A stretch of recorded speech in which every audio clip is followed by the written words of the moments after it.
Hello, YouTubers, and good evening. The new Time Travel Behind Me 88. I'm back with another Doctor Who DVD review. Tonight, we're going to look at Doctor Who Vengeance of Varos Special Edition. My goodness, this is a best Doctor Who story ever. Yeah, I really love it too. Anyway, this review was requested by Blakey Boy is Cool. Thanks for requests. And I love this one. Yeah. Anyway, this two-part adventure was transmitted on January 19th through the 26th, 1985. And this marks the first Doctor Who story to introduce the alien creature Syl. The plot begins on Varos, a planet of constellation of Seti. The public tours of the rebel Jonder is taking place and being broadcast throughout the planet Varosness. Iraq and Etta watch the proceeding from their room. Iraq complains that they never show anything new to watch. In addition to the lack of new program, the two must deal with food radiating, and that night will be punch and vote ordered by the governor, and voting is mandatory. Meanwhile, the Doctor is repairing the TARDIS console. Perry complains that the Doctor has caused 3 electrical fires, a power failure, nearly collide with a storm of asteroid, got lost in the TARDIS corridor twice, wiped the memory banks of the flight computer, jettisoned 3/4 of a storage hole, and burned her cold dinner. Since all the time travelers left Talos, minutes later, the TARDIS unexpectedly stops stalling in the middle of deep space, and the Doctor can do nothing to fix it. Syl, the mentor representative of the Galatron Mining Corporation, is negotiation with the governor over the price of Varos Zeton 7 ore. Their discussions are like many others end in a stalemate for many years. The Galatron Mining Corporation has swindled Varos by paying less fare for the ores than its market values. And to make matters worse, the chief officer is in a league with Syl.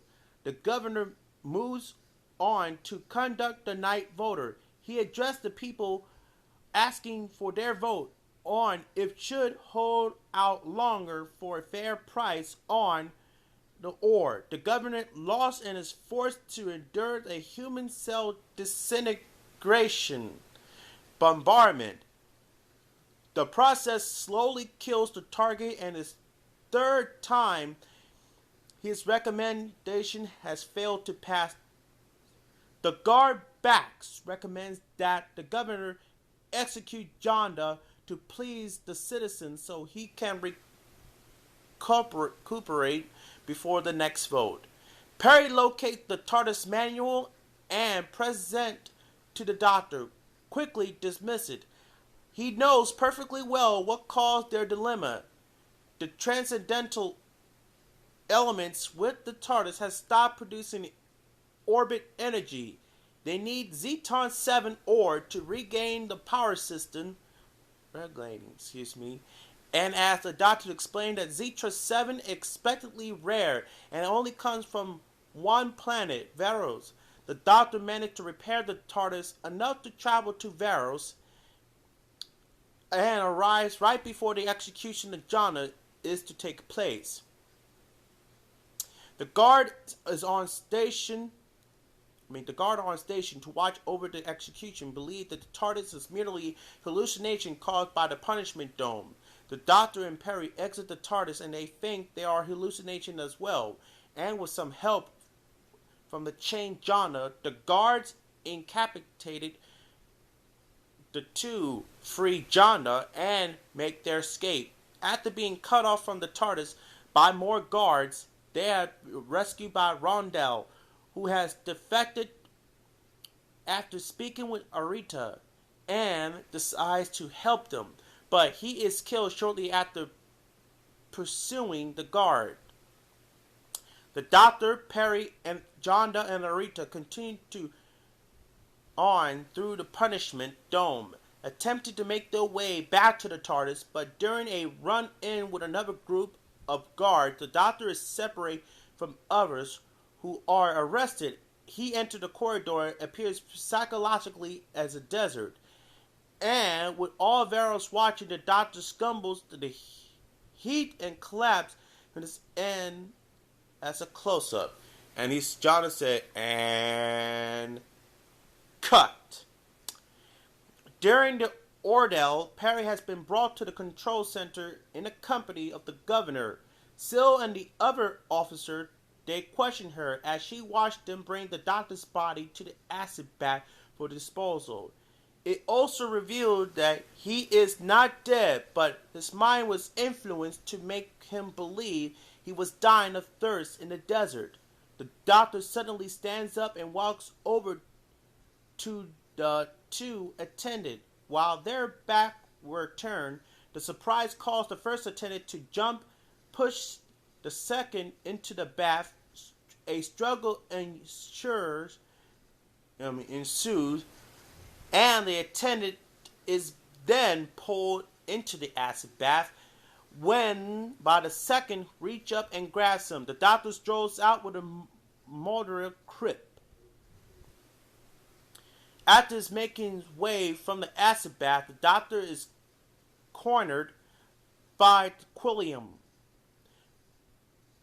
Varos' chief scientist, and is taken away back to the control center, and it's decided that the Doctor and Jonda will be executed in the good old-fashioned way, while Perry and Arita are being reshaped with the cell mutated.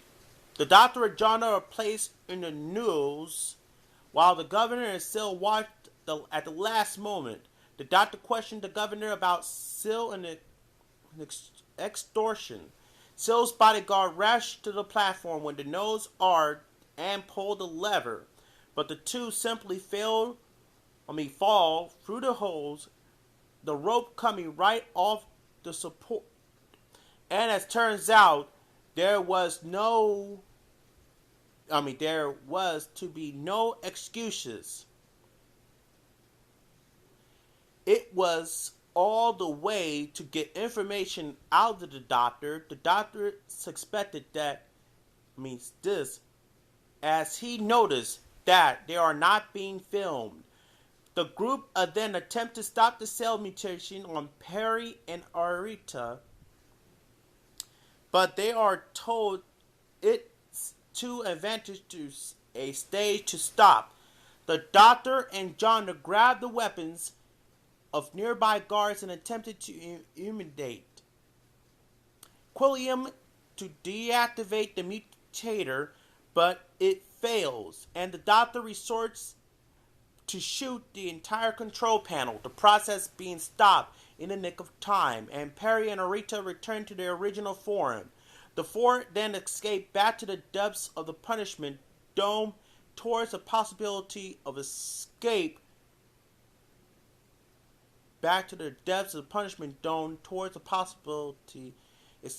route. But Perry is still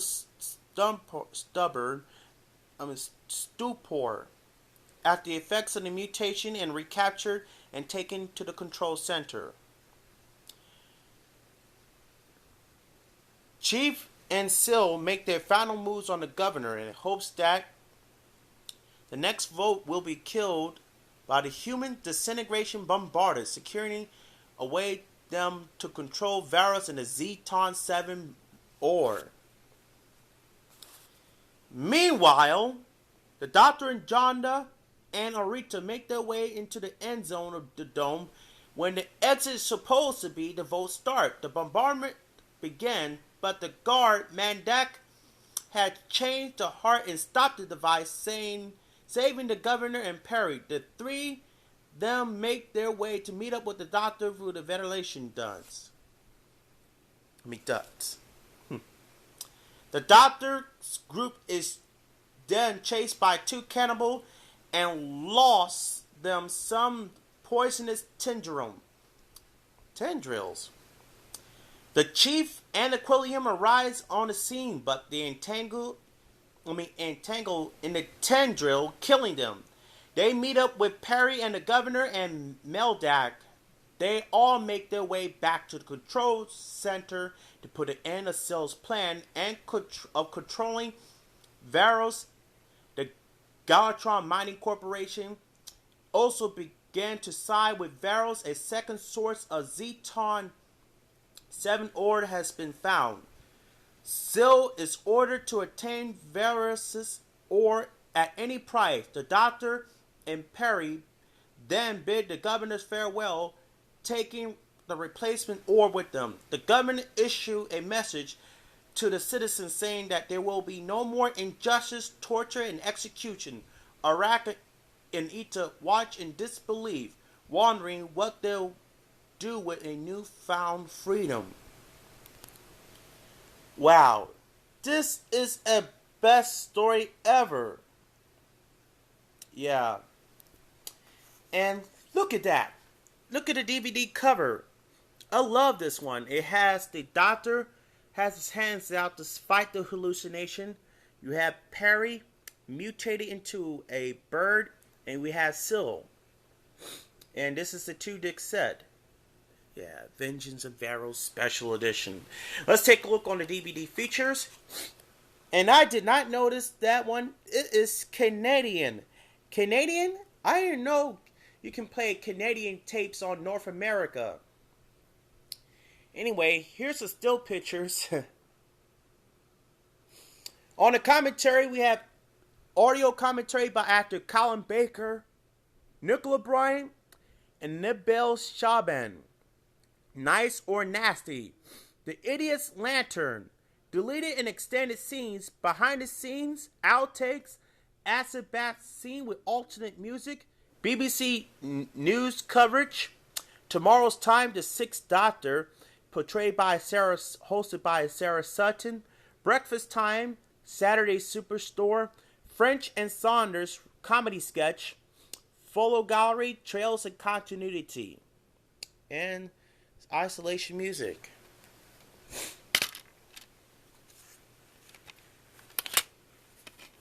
Here's Dix 1 and Dix 2. Yep. This is the movie. This episode was presented for the first time in Dolby Digital 5.1. And the audio is nice and it is a nice and sharp it is to play the movie. Well, that's it for review. And for the Doctor Who DVD, Vengeance of Varos. Blakey Boy is cool. Thank you very much for requesting this episode. And if you have more to want me to request, like, comment, and subscribe. And rate too. This is the new Time Travel Hyman 88 saying, see you next time.